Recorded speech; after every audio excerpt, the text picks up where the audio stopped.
Mohon maaf dong. Tadi ada sedikit kesalahan, salah. Ada hambatan teknis yang tadi udah sempet dengerin pembicaraan saya sama Mbak Elsa. Yang sempat terputus, mohon maaf karena tiba-tiba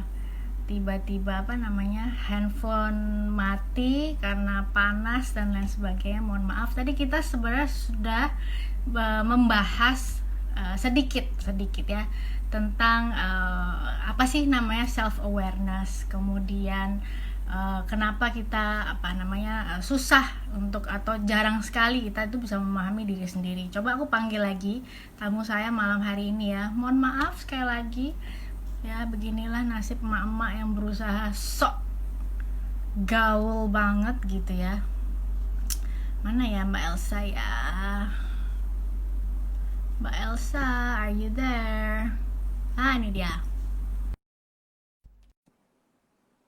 Mbak mohon Nah, maaf. aduh ibu-ibu. Maaf dong. Aku nggak tahu, sorry. Aku nggak tahu tuh Iya, kan, ini tuh udah di kuping tapi ini nggak dicolokin. Cuman nanya. Tolong aduh. ya. Ini sih Ya, bukan nama self aware lagi, ini masalah.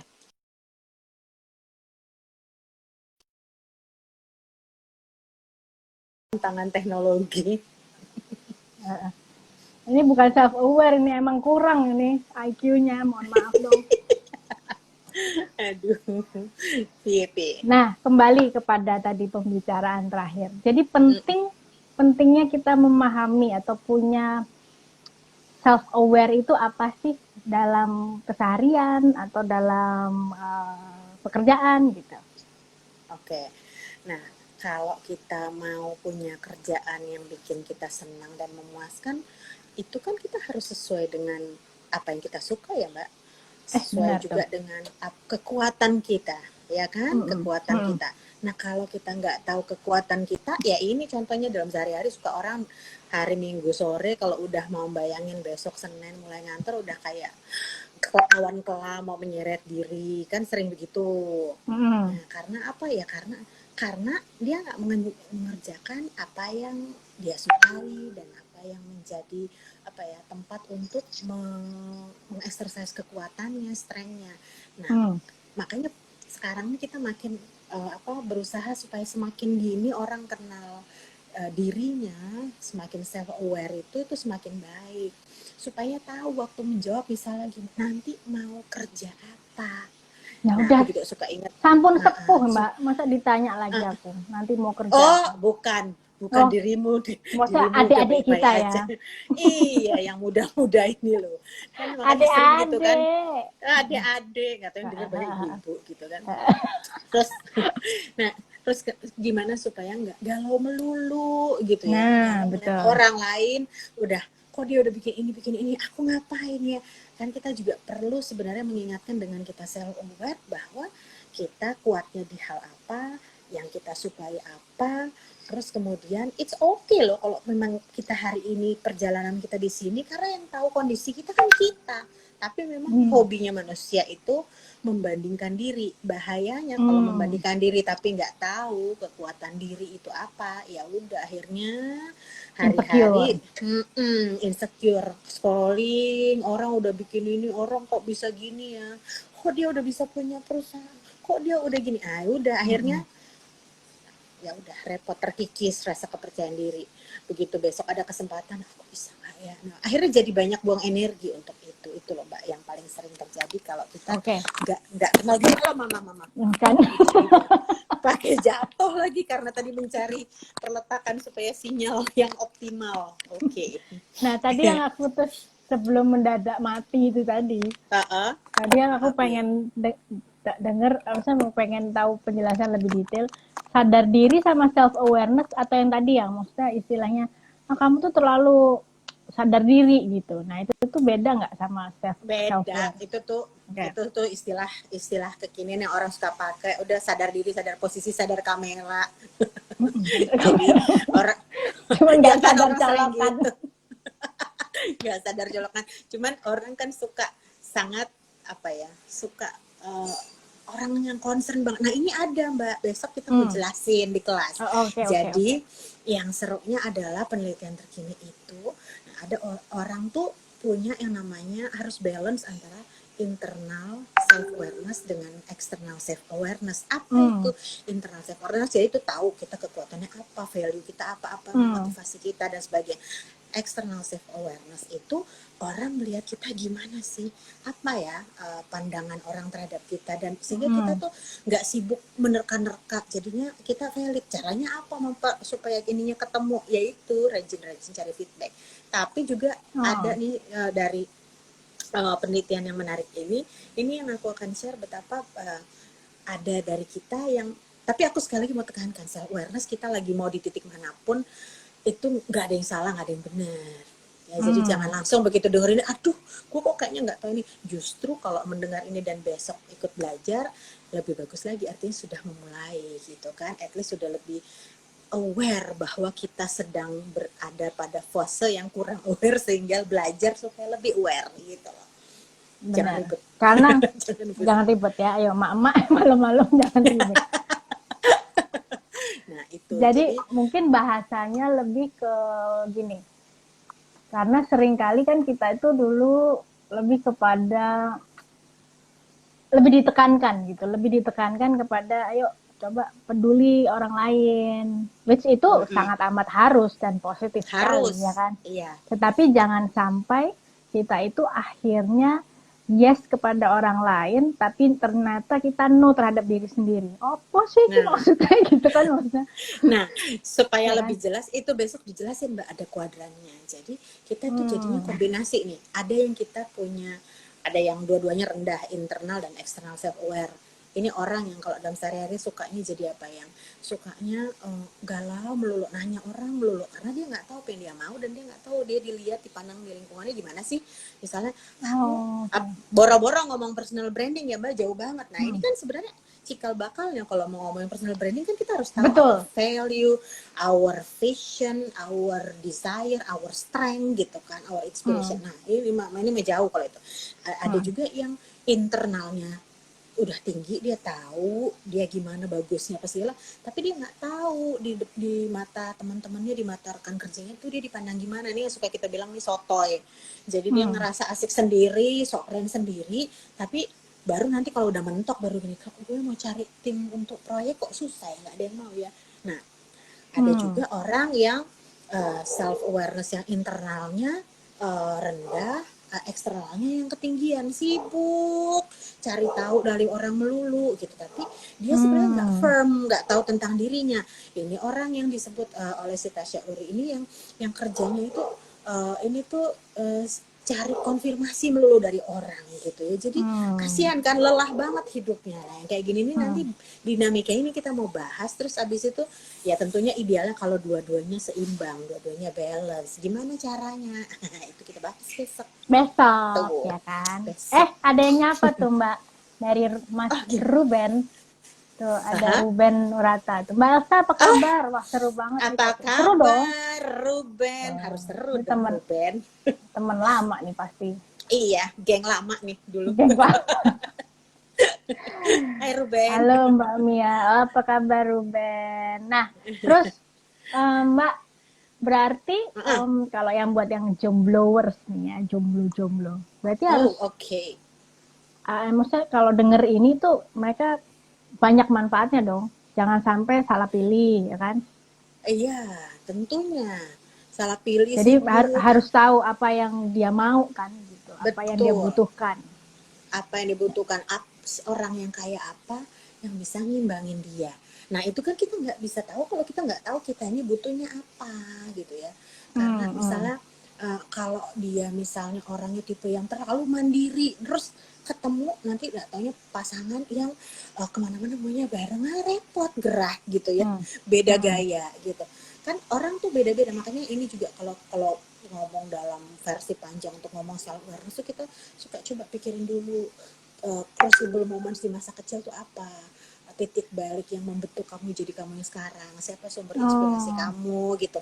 Itu tuh selalu menyenangkan untuk, dan biasanya kalau udah ngomongin ini orang baru yang kayak katup yang selama ini nggak pernah kebuka, mengalir. Iya ya Mbak, jangan-jangan karena ini, jangan-jangan karena ini. Emang kita studi menunjukkan kita jarang meluangkan waktu untuk reflect. Kita tuh udah terlalu sibuk ya, apalagi kayak sekarang sibuk banget mikirin segala macam, dan kita banyak banget Sibuk ini cari makan ya interaksi Mbak. dengan sibuk interaksi dengan screen ya Mbak, kita ya dari screen ke screen Iya, kan, betul. scrolling. Nah, akhirnya kita tuh jadinya kayaknya autopilot banget. Nah kalau Iya, self iya. aware, kita harus stop dulu nih autopilotnya, kita punya intensi untuk oke, coba kenapa misalnya, kenapa ya kok tadi pagi aku sama suamiku, kenapa aku meledak marah ya, apa nih yang menyebabkan gitu misalnya. Apa yang hal, kadang-kadang kita juga kan, kita manusia berkembang, berevolusi. Apa yang dulu mungkin nggak apa-apa buat kita, sekarang jadi apa-apa, atau sebaliknya gitu ya. Iya. Banyak lingkungan pergaulan kita mempengaruhi kita juga. Nah begitu-begitu tuh ya, jadi itu yang kita lebih kurang kita bahas perjalanannya besok, dan faktor-faktor apa yang perlu dipertimbangkan untuk supaya punya self awareness yang lebih baik.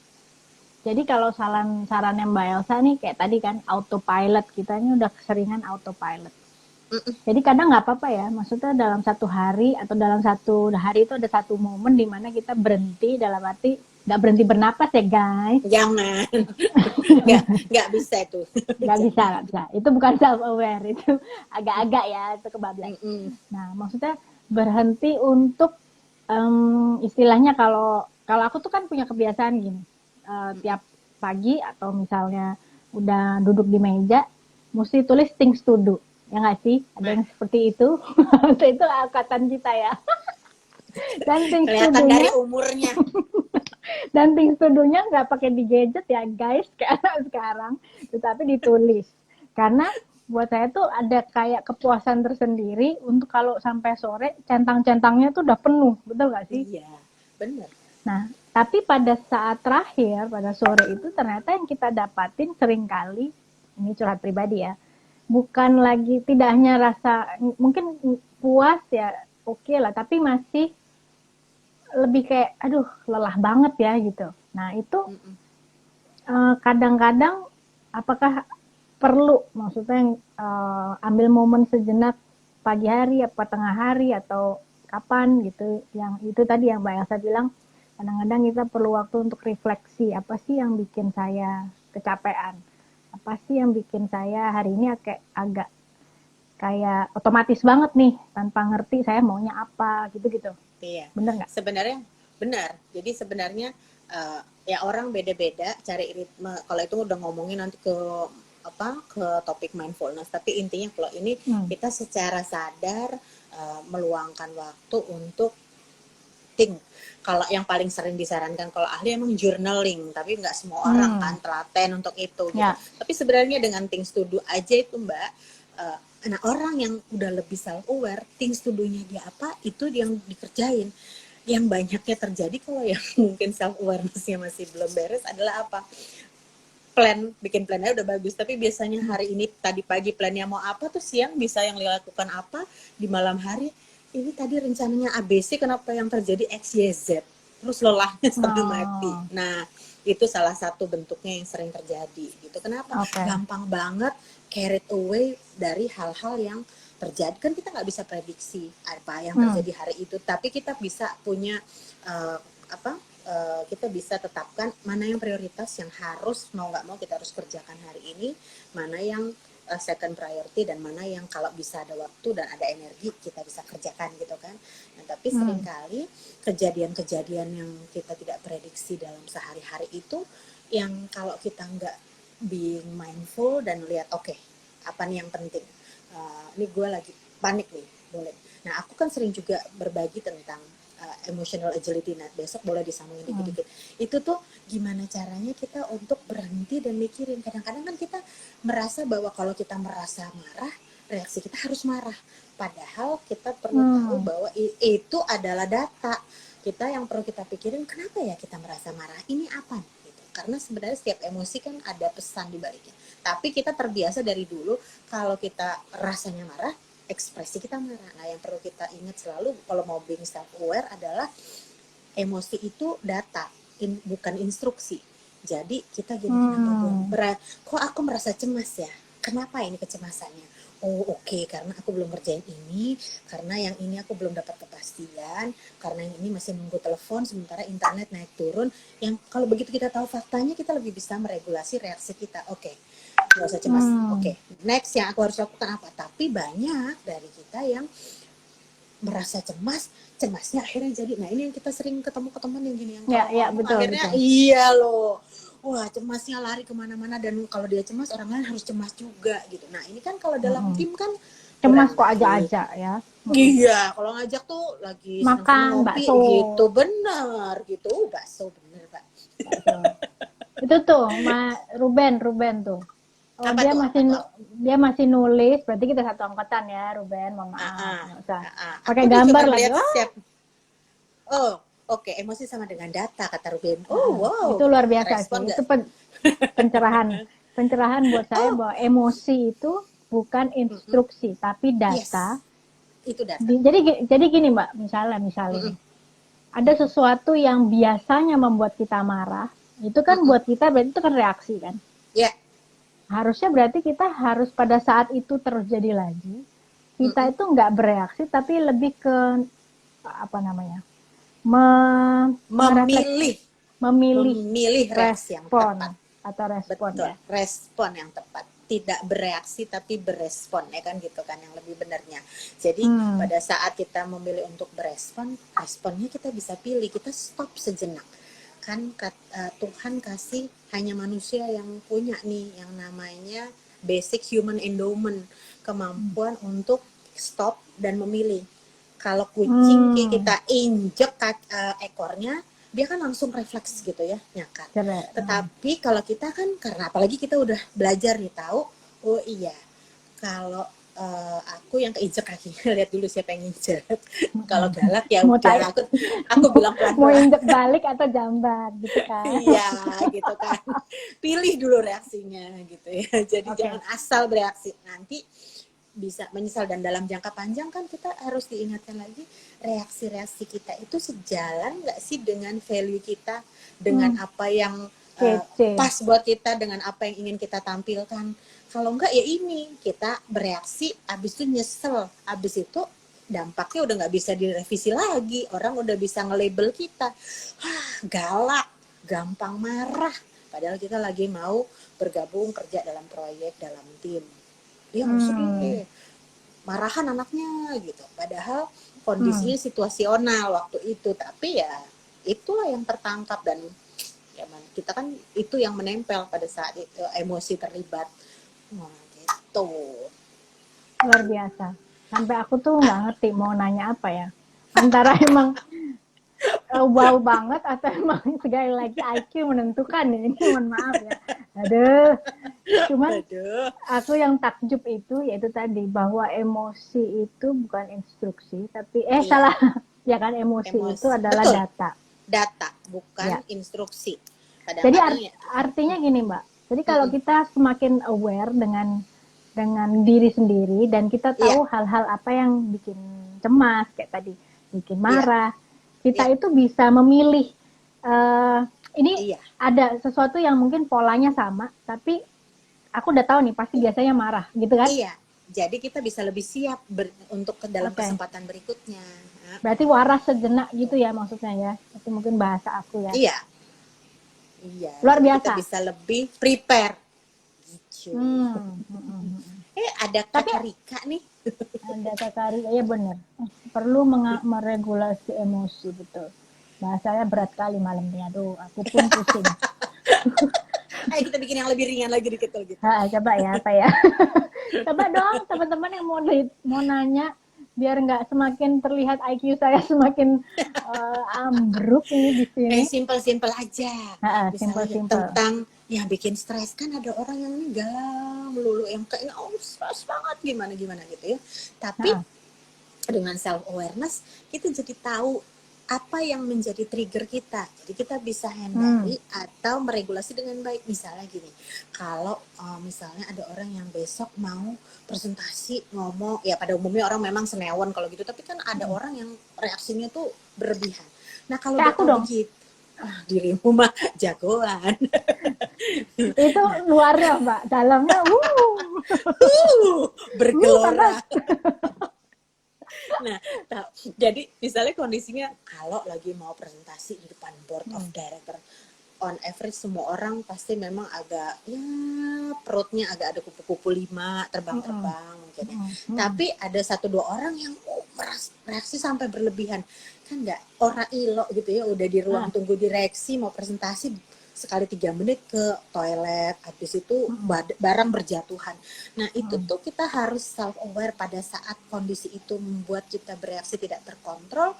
Begitu kita punya self awareness yang lebih baik, kita jadi mempersiapkan diri dengan lebih baik. Kemudian mungkin nggak bawa barang yang terlalu banyak, slide-nya udah dipersiap. Jadi kita bisa lebih memilih gimana ya, kan kita semua mau perform dengan baik, semuanya mau dipandang dengan baik, mau punya relasi dengan baik, apalagi kalau misalnya pertama kali sama klien. Tapi kan ini kita punya satu kebiasaan atau kecenderungan pribadi yang sedang berusaha dikalahkan. Nah itu dia. Jadi gimana caranya supaya stresnya bisa lebih dikelola. Kenali, oh kekuatan aku adalah ini. Mungkin aku stres tuh kapan? Oh kalau saat lagi bawain angka-angka, aku tuh nggak nyaman. Oke, gimana caranya? Selain misalnya bisa bagi-bagi dengan partner, mungkin presentasi bagian mana dia, bagian sini aku, bisa. Or lebih dipersiapkan dengan bikin angka-angkanya hanya dibikin highlight yang very simple dan kita berlatih apa yang harus dibawakan di slide ini. Kalau kira-kira pertanyaan mungkin. Jadi ini membuat kita sebenarnya in a way rasa senewan kita baik untuk membuat kita lebih mempersiapkan diri dengan baik gitu. Ya. Tapi asalkan kita kenali dulu ya. Iya, kita apa kenali yang membuat itu. Betul. Di area mana kita senewan.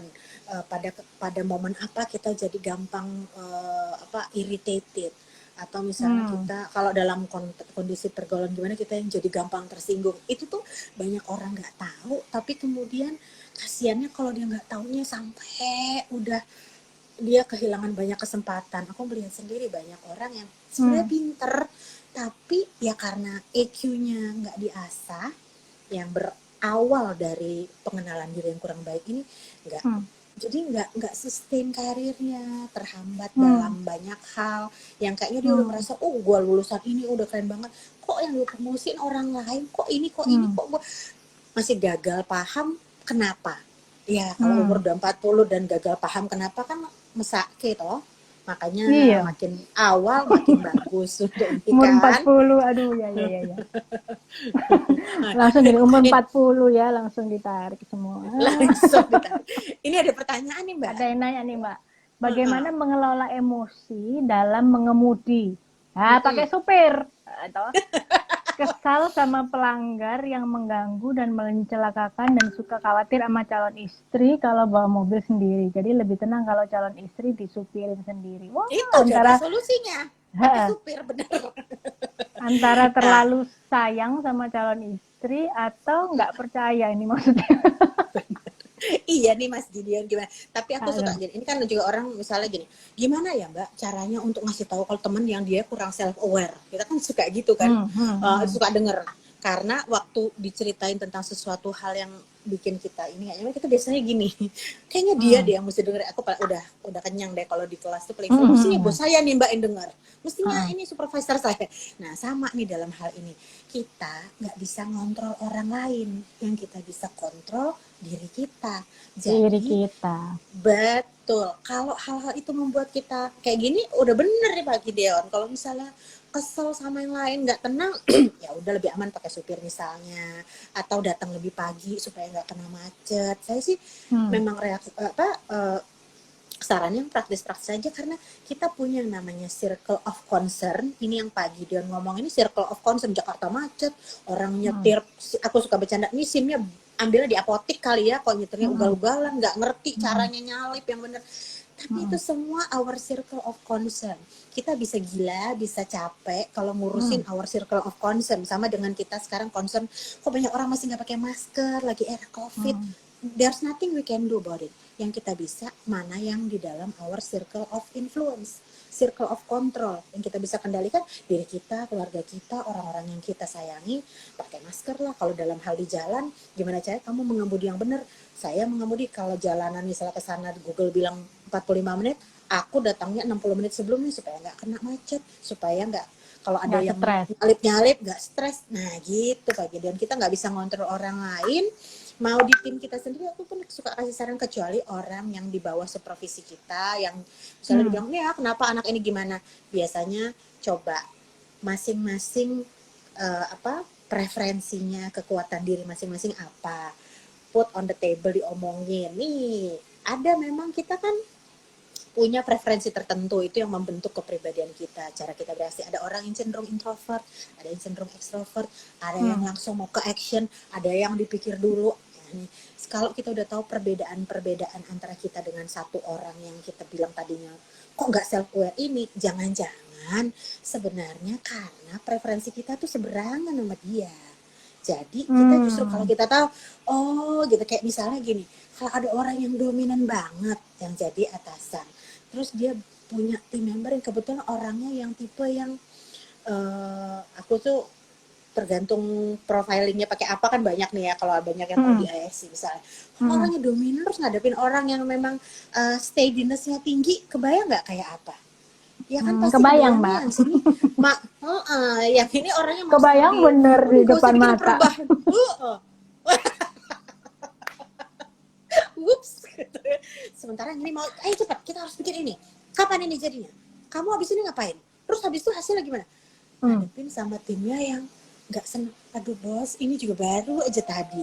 Kapan aku bisa kerjain dengan tenang? Karena dia maunya beres dulu, semuanya ada dulu rapi, baru bisa kerja. Sementara ada orang yang gaya kerjanya duk gedor-gedor. Nah, kalau tidak berusaha memahami perbedaan ini, ya berantem melulu ya. Akhirnya kesel melulu, makan hati melulu. Kalau udah gak diomongin, akhirnya disitulah muncul pengen resign, pengen apa. Dan tapi hari gini Ntar ketemu baik-baik bosnya, dikelola pekerjaan. ketemu bos baru dominan Dan lagi. sama lagi, nggak ada yang Sama sempurna dan kita nggak lagi, bisa ya. milih bos gitu. Betul. Nah, Cuman bos yang bisa pilih anak buah ya.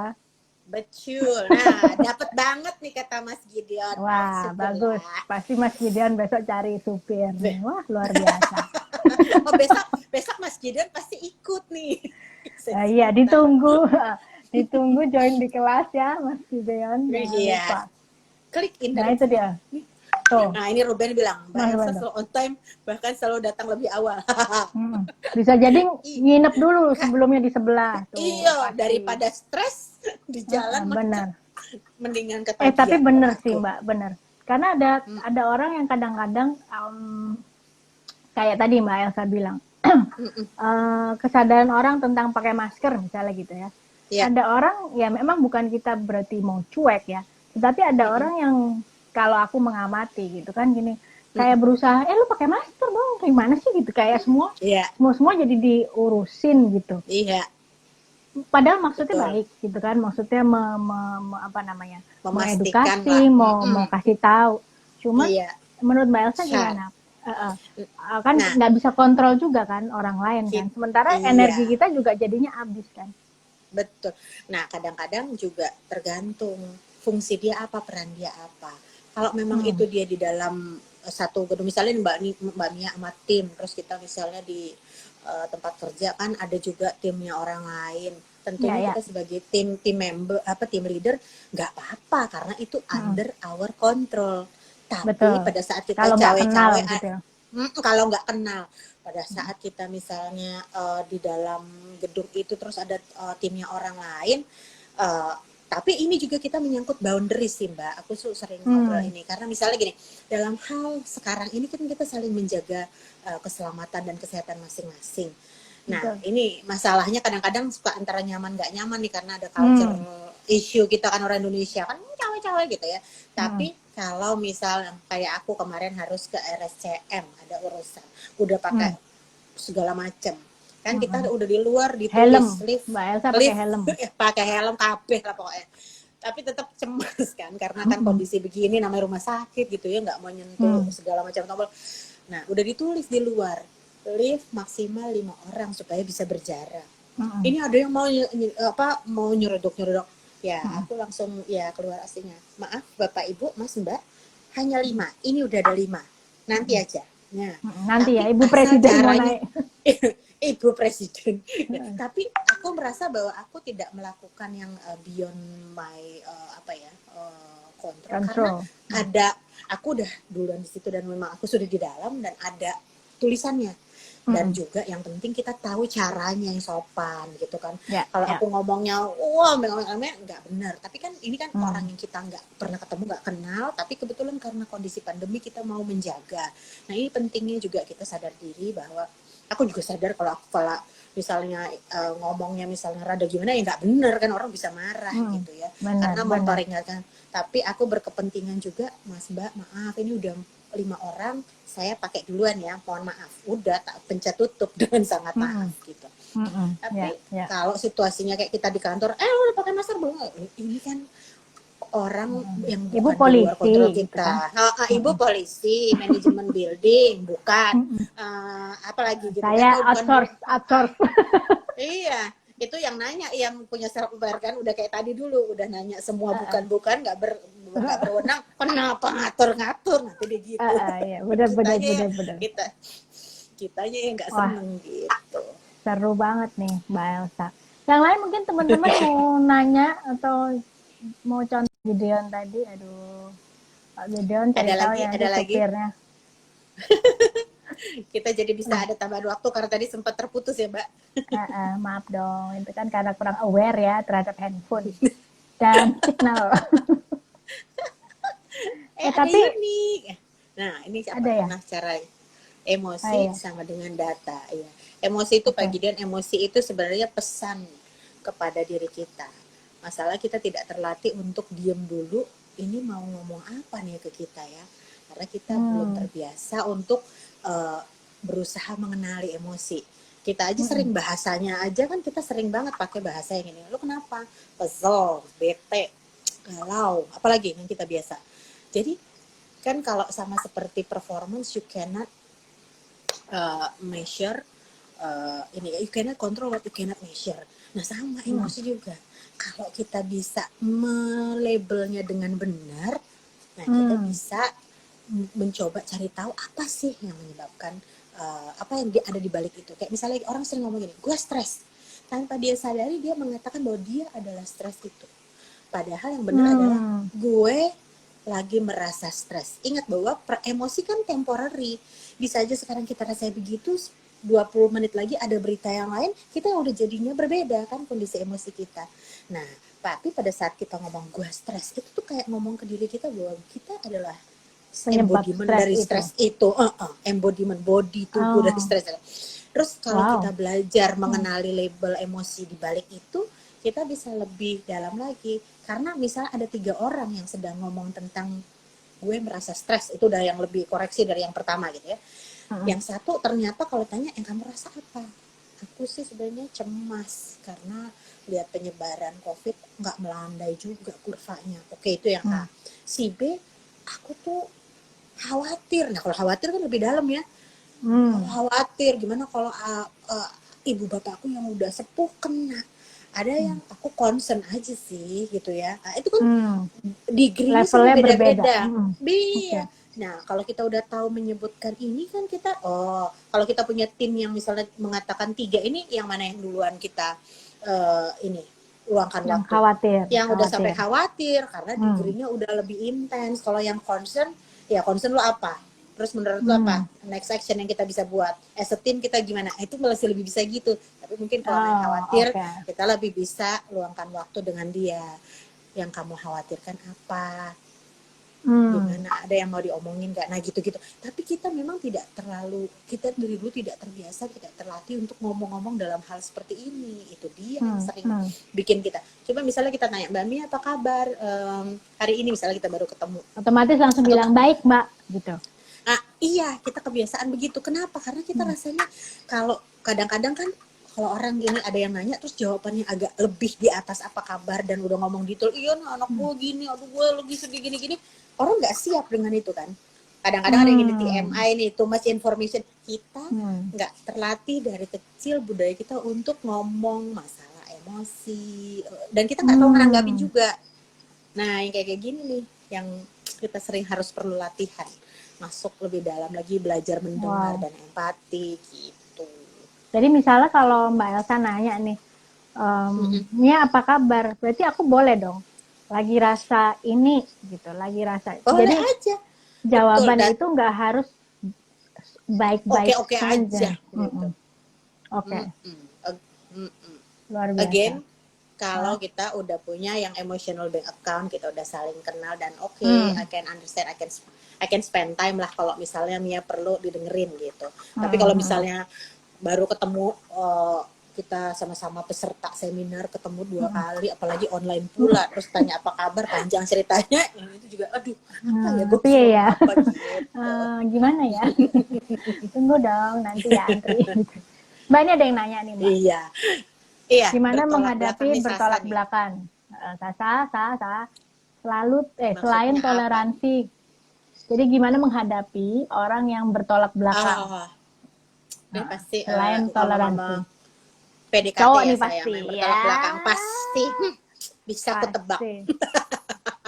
Biasanya gini kita harus cari titik temunya. Ada nggak Di kalau bertolak perempatan belakang? biasanya. Kan kalau bertolak belakang di dalam semua hal agak repot gitu loh. Ya, nanti kita buka sesi lain lagi Mbak Mia untuk perjodohan dan memilih Bagian pasangan. single-single ini ya. Ya, Iya, jadi gitu mesti kayaknya. bertolak belakang ada beberapa yang mungkin agak bikin seru, tapi kalau terlalu bertolak belakang agak melelahkan gitu maksudnya ya Mbak ya. Apalagi kalau yang bertolak belakang itu value berat. Oh iya Dan benar-benar. sementara lagi pacaran jarang banget ya ngomongin value ya, boro-boro nggak taunya begitu Aduh, udah iya. tambah deket, oh di keluarga lu begini, keluarga gua gini. Nah itu ya pelajarannya banyak. I'm in kata Tuh, Sasa. Oke I'm Sa, in. Ini besok Sah, kita makanya kita kamu buat nanti Mbak Mia topik bungkus bicara buat para yang kaum jomblo muda ya. belia yang ingin memilih pasangan. Oh. Hai kaum belia-belia, cie. Terus Cie, ini apa tuh dia Mbak? udah langsung cari judul. Per- Langsung ya kaum Oke, muda. Kesannya perempatan kayak generasi sistem budaya, ini loh. Itu apa sih? generasi Sistem apa budaya ya. dan sistem pendidikan kita nggak pernah ajarin menjelaskan emosi. Oh, benar. Iya, Iya emang Ruben, kita ketemu betul. di perempatan, benar. Ya kan? Oh Mas Rudi, it's okay to be not okay. Kamu drama Korea. Gimana sih? Ya kan?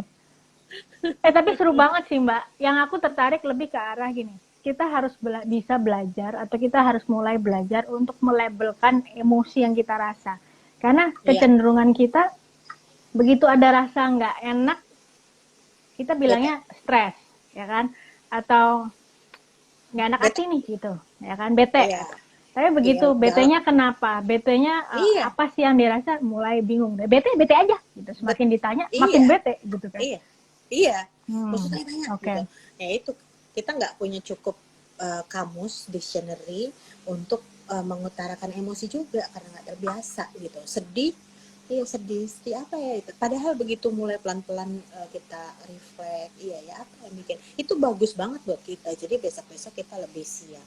Aku kasih contoh pribadi aja ya. Dulu tuh aku tuh kalau ngomong tentang almarhum bapakku, karena umur 5 tahun bapakku tuh udah meninggal. Jadi sampai aku beberapa tahun kemudian bahkan sampai kuliah di psikologi, tapi ya itu ya berobat jalan kan suka dibilangin. Kita semua sesama orang psikologi selalu ngomongin gitu. Psikologi itu Tapi buatmu gitu ya, bukan buatku. iya bener, ember, betul. Oke. Nah Gimana? jadi sering sampai bertahun-tahun kemudian tuh kalau ngomong tentang bapakku tuh masih kayak hot button gitu. Jadi apa-apa tuh langsung gampang gembeng nangis gitu. Gembeng itu Lagi nggak ngomong ngerti apa-apa, Mbak, teman-teman ini. oh iya Gembeng itu yang tahu cengeng aku. gitu ya, maksudnya Cengeng. Gembeng, gampang banget gembeng langsung gitu. bercucuran air mata gitu ya.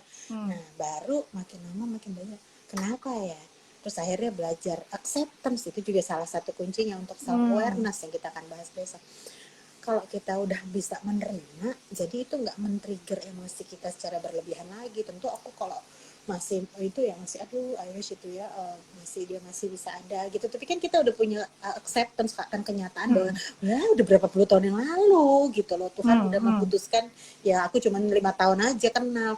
Nah sekarang udah bisa ngomong itu dengan tenang, dengan lebih mengenang hal-hal yang dari memori yang sedikit, lebih bisa mengenang dengan lebih enak. Tapi kalau dulu ada masanya yang kayaknya itu kayak hot button gitu. Nah, jadi itu yang aku pelajari sambil Ruben ketawa. Berobat jalan. Iya, Ruben. Semua orang itu berobat jalan. Ada Betul. yang udah parah belum berobat juga. Gitu, Nah, jangan sampai itu lebih parah ya. Betul. Sampai baru game over baru selesai itu berobatnya. Iya kan? Iya, itu kelar-kelar. Dijawab itu sama Sasa, Gembeng itu Brebes.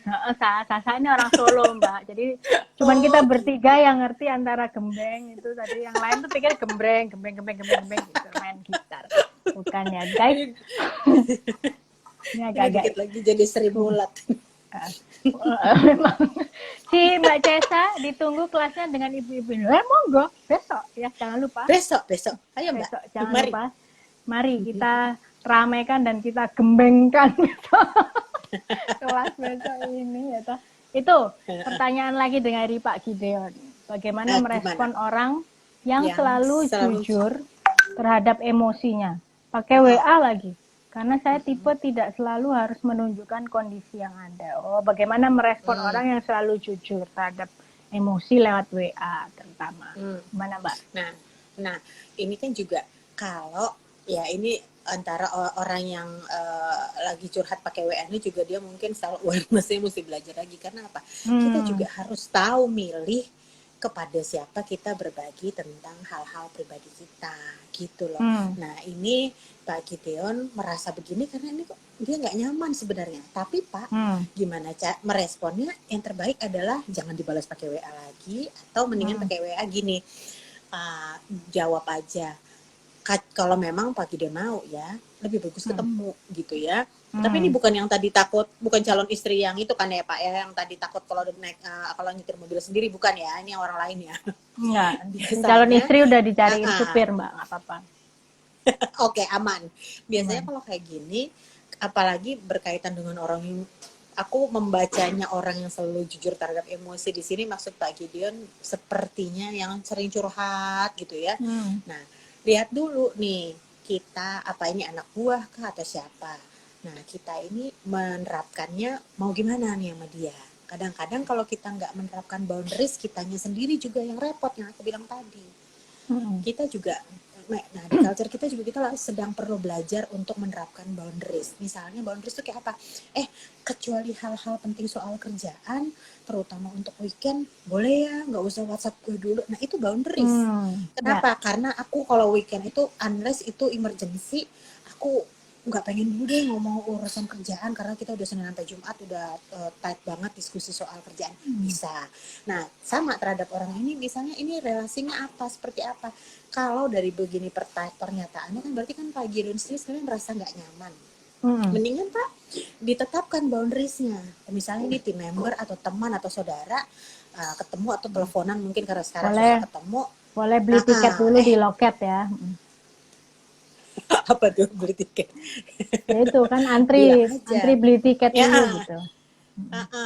Jadi enaknya ke depan gimana? Kita kadang-kadang suka sungkan menerapkan boundaries, tapi itu pada satu titik akan melelahkan kita sendiri juga. Betul. Boundaries itu apa yang buat kita itu udah agak kita berasa, misalnya kayak ada loh kadang-kadang orang yang misalnya bilang, aku kalau meeting untuk yang gini-gini aku nggak usah tampilin muka, nggak apa-apa ya, karena buat orang yang memang introvert banget, ketemu tatap muka dengan Zoom aja itu udah melelahkan buat dia. Nah itu kita harus ngerti. Kadang-kadang kan orang alah gitu aja gitu. Nah, atau misalnya anggota keluarga yang kayaknya selonong boy aja, ikut ngapain aja gitu. Kadang-kadang belum tentu Anda nyaman. Nah, boundariesnya apa? Terapin dan komunikasikan tentunya dengan baik pada timing yang bagus supaya enak, supaya sama-sama enak. Kayak gini Pak Gideon mendingan diomongin, karena dia pasti ini curhatnya lewat WA panjang emosi lah. Ini aku nanggepin gimana?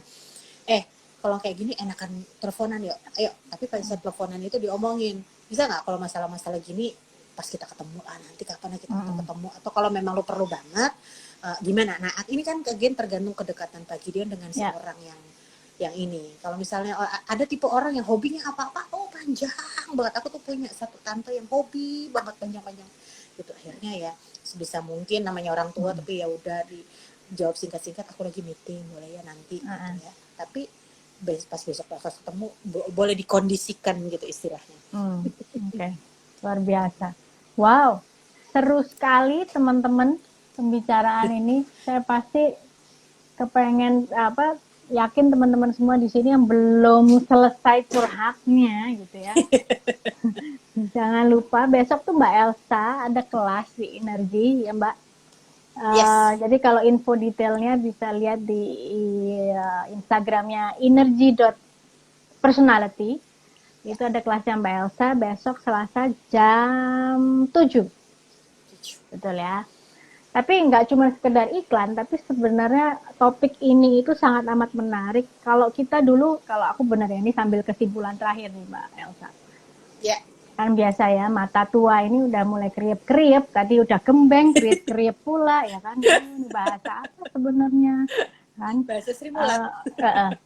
Kalau tadi aku tuh sekaligus menyimpulkan, dari kecil atau dari istilahnya bagaimana kita dibesarkan selalu hal-hal yang kita sering dengar adalah gini, put yourself on other shoes, misalnya gitu kan. Selalu kita tuh diminta untuk coba dong, posisikan diri kita di sepatu orang lain, pahami perasaan mereka dan lain sebagainya.